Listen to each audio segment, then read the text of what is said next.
Hi everyone, welcome back to my channel. In today's video, I'm going to do a summary on some of the key points I've been reviewing with you guys on Picopix Max in the past couple months, and also point out two problems that I still have with my little projector.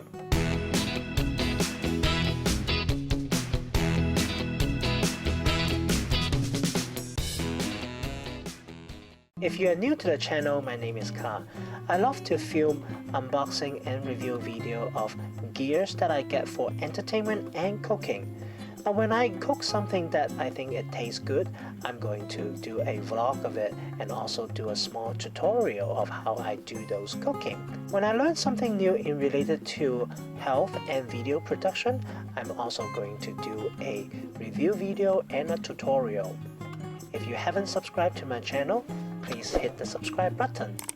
Now I know a lot of you subscribe to my channel because of the Picopix Max, and today I am going to do a summary review of some of the key points or key things that you need to do when you first get your Picopix Max. I'm also going to share some problems, particularly two problems that I still have with the Picopix Max after all these firmware upgrade.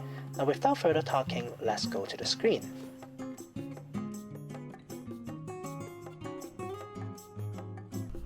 So I start up my Picopix Max and it's showing my Wi-Fi is connected, alright, with the little fan there. And I went ahead to go to update, okay, and at this point I was still on version 1.1, firmware 1.1. So I clicked the check.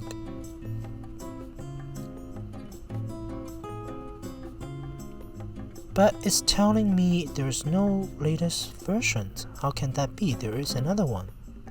Like, so I went back, okay, I noticed my Wi-Fi fan went out, but I didn't do anything to my Wi-Fi network.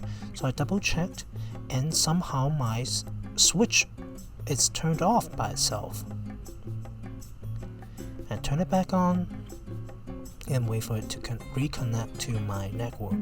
Now I don't know why this problem happened before. Alright.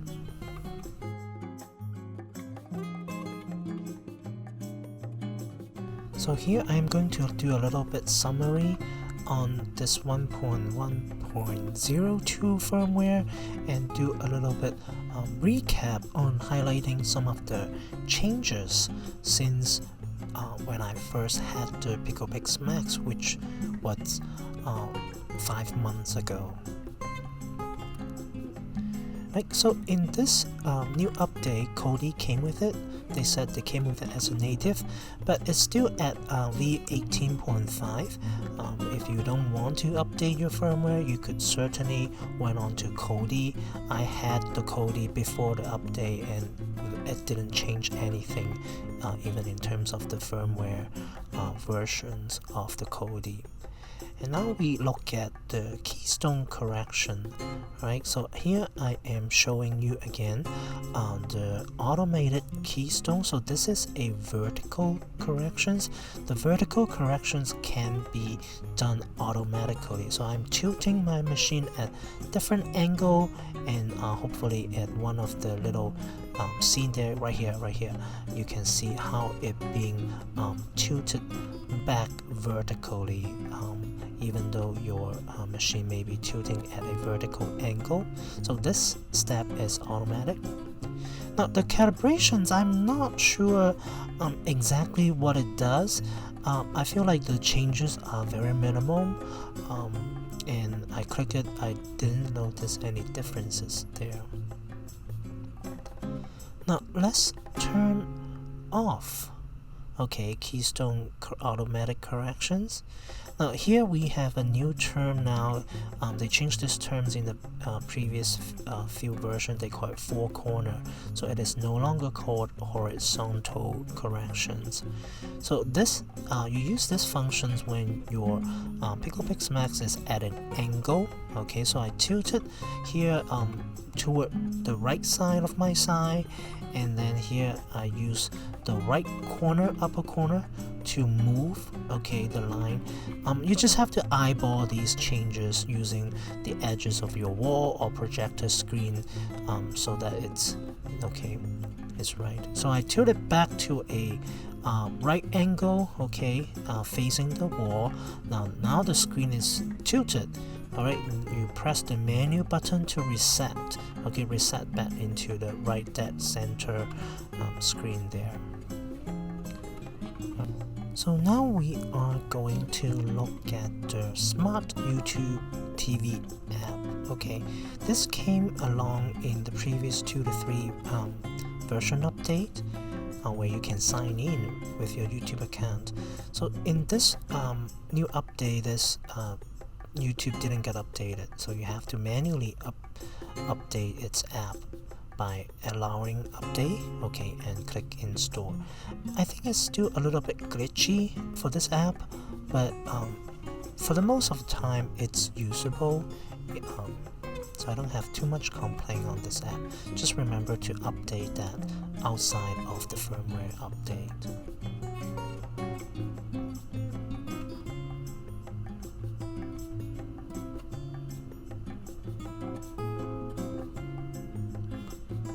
Alright, in one of the update last time, people were saying Amazon, okay, were not functional anymore. So I went ahead, I updated myself with the App Store. In this new small firmware version update, they actually updated the Amazon as well. So you see Amazon is working. Right, Amazon Video is working, and here I'm also showing you the small screen function. Right, I muted from my demonstration, but trust me, the voice are fine there. And just a reminder, I am in a presentation mode, and it's in a daylight. Okay, it's 12:20 p.m. when I was doing the recording. You can see some natural lighting near the door, even though I pulled down my blind. Okay, and I'm showing you here the zoom function. It can shrink the screen up to 80%. Here at my distance is at 10 feet at 120 inches diagonally measured screen size. So here I am showing you how to pair the remote control again. Now you have to pair your remote control with Bluetooth when you first get it. The IR function of the remote is very limited. I learned it in a hard way. Okay, I was frustrated for 3 days before I realized I have to connect it through Bluetooth.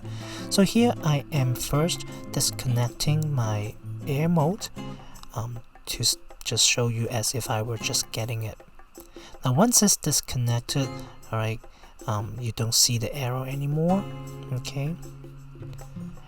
And you have to pair it by pressing the volume down button and the OK button for 5 seconds until the little indicator light went blinking.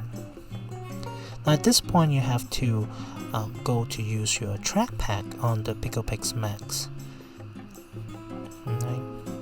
That's why I'm standing up, and go to the trackpad and then click scan for device, and your Airmote should pop up on the list, and click that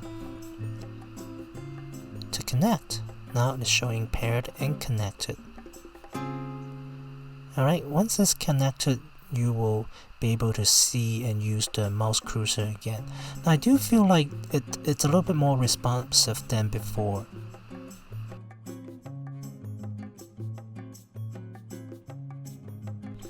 Now lastly, I am going to show you another problem I've been having all this time is with Airplay. Now Airplay works fine when I am using my iPhone to cast content on YouTube, but why would I do that when I already have YouTube, right? So just more or less for a demonstration purposes. But unfortunately, when I want to cast it with other apps such as some of the CBS All Access in the America, and also even casting content on a web-based video player. It's actually not working. Here I am demonstrating you how am I trying to cast from Amazon.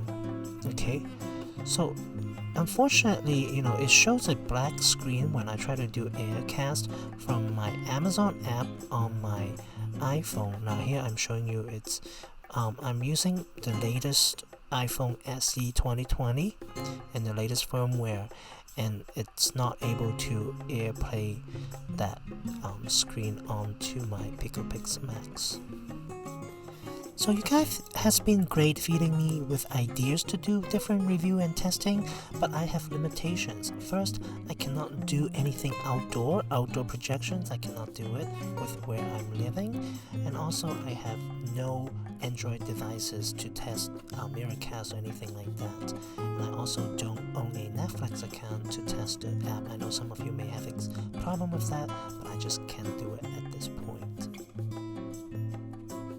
If you learned something from today's video, feel free to leave a comment and hit the like.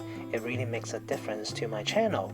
If you want more of my videos, please subscribe to my channel. And until then, I'll see you next time. Bye.